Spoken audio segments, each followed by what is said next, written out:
Welcome to Deadline Horror News for the week of July 8th, 2021. I'm Josh, and I'm joined here with the Professor Smoke. Usually we have Donnie with us, and we very rarely have Will with us, although he was here last week. But both of those guys had some stuff to do today, so we just figured we'd wing it just us. So, of course, we are from the All-American Spookshow Horror Podcast. As always, of course, we want to remind you to like and subscribe to the channel, down below there, and click on the bell to be notified when we upload new videos, which these videos come out every Thursday. So you know kind of what to expect there as far as our YouTube content is concerned here with Deadline Horror News. We want you to become a supporter of the Spook Show by going over to patreon.com/AASpookShow and sign up to become a patron. We have levels starting at $1, going from like $3, $5, $10, and then there's the crazy $1,000 Spook Show Insanity level, which you just need to go over there and check that out. It needs to be seen to be believed. Probably won't have too many people getting that one, but it's there. Go check it out. And that's patreon.com/AASpookShow. Of course, our main attraction over there on Patreon is the popular segment, The Library of the Professor, where Professor Smoke himself takes a curated selection from his personal collection and talks about it and gives his ratings and all that. So if you want to check that out, that's over on Patreon. We want to remind you that episode 63 of the podcast is out now, and that was the one that just came out this past Monday, and in it we review Wolf Cop from 2014, the Canadian kind of horror comedy movie. Next Monday is episode 64, and that is our next Spook Show Spotlight episode, History of Werewolves Part 2, and that'll be coming out next Monday at 6 p.m. East.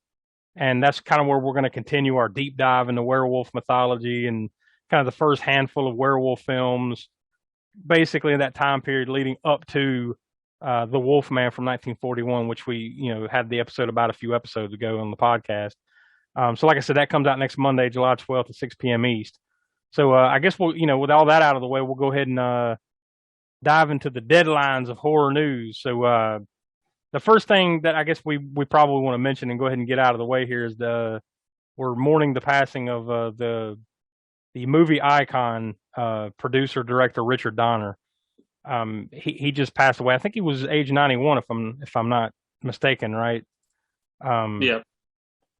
So yeah, I mean, what can you say about this guy? I mean, like, even he left a huge mark on movies, period, right? I mean, like what, The Goonies, The Lethal Weapon, at least the first Lethal Weapon, Superman, Scrooged. But he also left a pretty big mark, even in the horror genre. He directed The Omen back in 1976. Yep. Wasn't he kind of the one that spearheaded the Tales from the Crypt, like bringing that to HBO and everything? Like, wasn't he the big producer and director on that too, I believe? Yeah. And a handful of other things. I even saw like he directed some memorable episodes of The Twilight Zone back in the 60s. Oh yeah. And I think it was the one, what was it, like Horror at 20,000 feet or whatever, where the gremlins on the airplane wing is William Shatner. 20,000 feet. Yeah, William Shatner. Yeah. He That's directed that one. Absolutely. That's one of my favorite, old classic episodes of Twilight Zone. But tons of stuff, and the mark he's left, and kind of on our lives as movie fans, and I'd say the 70s through the 90s wouldn't be quite the same without his influence and the movies that he directed. I mean, I don't think I'm going out on a limb there, right? No. It's definitely a part of from childhood to adulthood. Yeah. I remember the first time I saw Superman, and subsequently after that, and then of course Lethal Weapon by the time I was a teenager. Yep. His last directing credit was actually that movie 16 Blocks with Bruce Willis back in 2006. That was the last time he directed anything.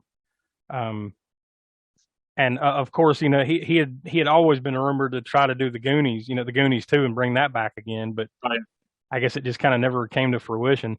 I believe he was attached to do Lethal Weapon 5 too, right? I mean, I remember that being a thing at some point, them talking about doing that, but I mean, like I said, he hadn't directed anything since 2006, and he was 91 years old. So I don't know how much you possibly could have expected out of him, but but yeah, we just wanted to go ahead and mention that, and pay tribute to him in a small way. You know, just the fact that he's a legend has passed, but you know he's left a big mark. Um, Another unfortunate story. Did you see the star of Monster Squad, Andre Gower? You know, he plays kind of the leader of the Monster Squad. He just recently had a massive heart attack over this past weekend, and apparently I guess he's doing fine enough. But you know, like because I think he actually put some videos out on his Instagram, I believe it was. You know, kind of giving updates. But so he's able to talk and everything, obviously. But you know, he's in ICU and everything, and you know that's never good, especially somebody at the age of 48 to just fall out with a massive heart attack. So hopefully he'll be all right. And they do have a GoFundMe set up for him that maybe we can find the link to that, and I'll put it down in the in the notes there. So if you want to go help him out on his GoFundMe, that'll be a link to that there. On a far more lighter note, because those were a couple heavy stories. It looks like the original, or at least 3 of the original cast members of Day of the Dead are going to be reuniting in this upcoming Night of the Living Dead 2 movie that's supposed to be coming out, I guess, at some point.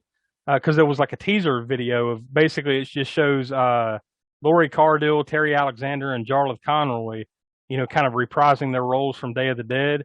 It's a very brief teaser video where you kind of, I think it goes like from their feet like up to their head, and they're kind of standing there with pitchforks and machetes or something, and then I think it just kind of fades away. But according to this article that I found, and this was on Bloody Disgusting, but it tosses back to the site Rue Morgue. They apparently have plot details on Rue Morgue, and I'll read them here. Night of the Living Dead 2 takes place on a remote island where a small group of survivors of the zombie apocalypse take shelter, only to face fresh terror when the flesh eaters find their way ashore. So they kind of add, like, it sounds kind of like an unofficial sequel to the Day of the Dead, doesn't it? So that should be interesting. I mean, I guess that's something we can keep our eyes on here. It's been a long time since I watched Day of the Dead myself, so like I'd have to go back and refresh my memory on that one. Yeah, it did end like that way, though. As far as them making their way. Yeah. To an island. Yeah, that's what they talked. Yeah, I do. I definitely remember that. Another thing too is another announcement. Apparently, there's been a number of announcements of like some Blu-rays and some like 4K UHD Blu-rays coming out soon. And the big announcement was that Scream Factory is going to be bringing the first 5 Halloween movies to 4K Ultra HD for, I believe this is the first time, right? Like it doesn't necessarily say here whether I guess, has the first one come out on 4K before, or? Yeah, that's the only one. The first one's the only one they've ever released on a 4K version before. So yeah, for part 2 through part 5 will be the first time in 4K for those movies. Yeah, and I'll link this article down in the notes as well, just so you can see these the cover art for these 4K releases. Especially the 5th one in particular. As a matter of fact, I'll just go ahead and throw that up on the screen right now so you can see that.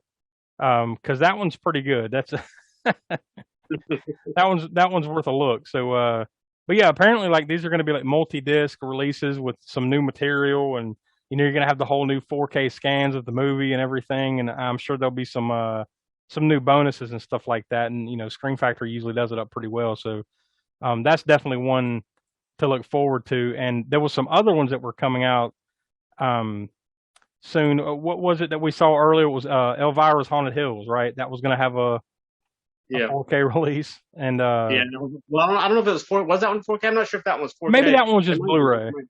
Yeah, I believe it was Blu-ray, and I think it was September for that one, I want to say. And then Alone in the Dark, also from Scream Factory around that same time, Blu-ray edition. First time it'll be on Blu-ray, the 80s Alone in the Dark film.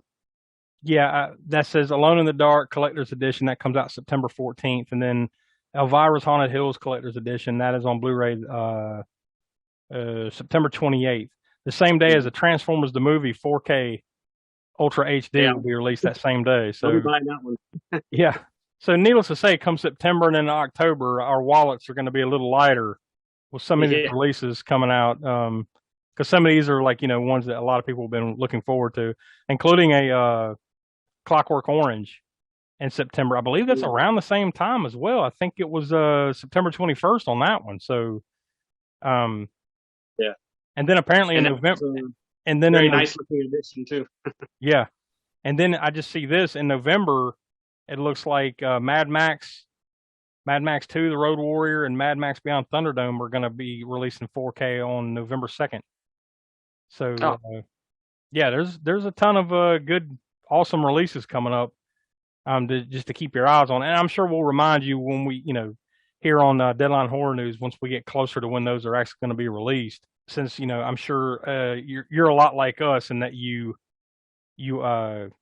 collect these things. So it seems to me like horror fans are about some of the last ones to kind of continue to keep buying like these Blu-rays and stuff like that. It's kind of a dying thing now. So hell, we could probably have a whole episode just talking about that for sure, I would imagine.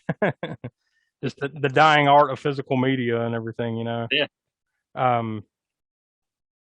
This one, this last little bit that this last story that I found that I'll toss to before we get to the last little bits here on Deadline Horror News.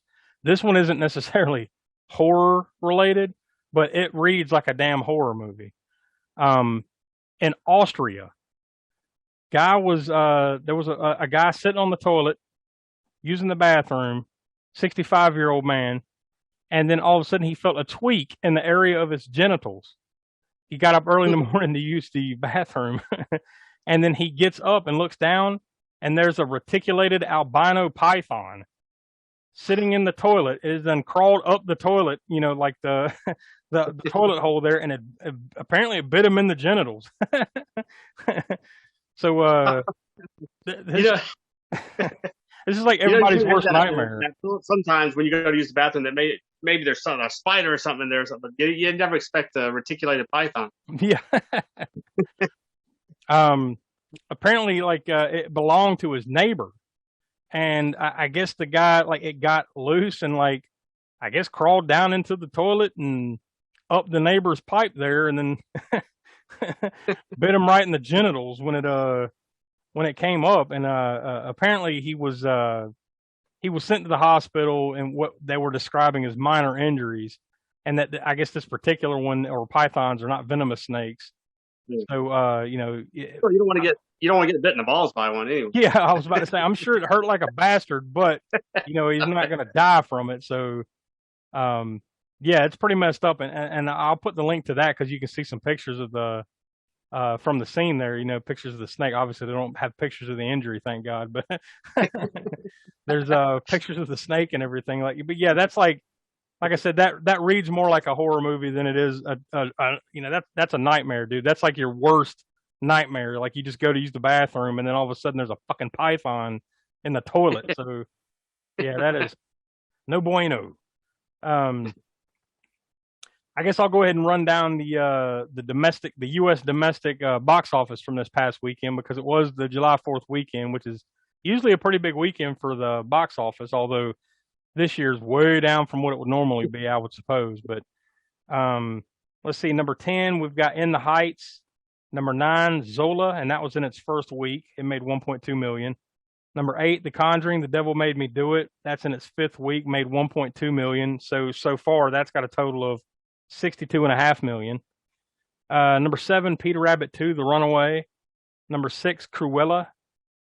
Number 5, The Hitman's Wife's Bodyguard. Number 4, A Quiet Place Part 2. That made $4.1 million.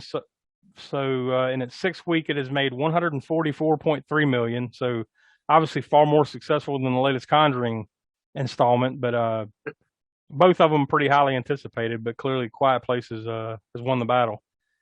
Number 3, in its first week, The Forever Purge, another movie of our interest. It made $12.5 million in its first week, so that's not horrible. I'm sure they were hoping for better, but considering the pandemic and everything, everybody's still not rushing to the box office quite yet. But $12.5 million. Number 2, in its first week, The Boss Baby Family Business, which those movies usually do pretty well. It made just a little over $16 million. And number 1 in the box office for the 4th of July weekend 2021, F9, The Fast Saga. It made a little over $23 million. So for a 2-week domestic gross of $116.1 million.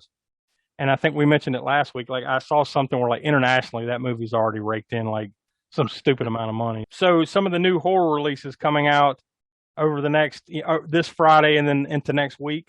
Over on Netflix this Friday, July 9th, Fear Street Part 2, 1978.